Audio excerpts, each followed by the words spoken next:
तरी हे लोक येऊन म्हणजे करतात. म्हणजे पॅसेंजर सोडणं आमचा अधिकार नाही का? पॅसेंजरला त्याच्या जागा सोडलंच पाहिजे का नाही?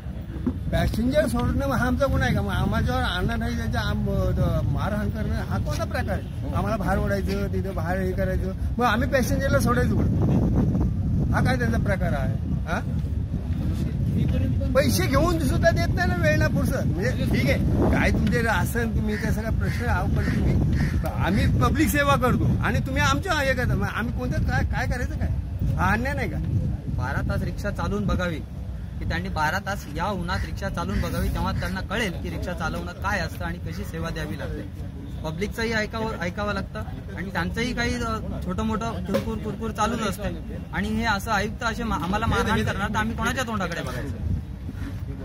तुम्हीच सांगा ना. रिक्षावाला ऊन बघत नाही, कंप्लेंट 12 तास त्याचे पसिना निघतो, अशा वेळेत तो पब्लिकला सेवा देतो. पाऊस पडत असताना गाडी पाण्यात बंद पडते, त्यावेळेला रिक्षावाला त्यांना सेवा देतो.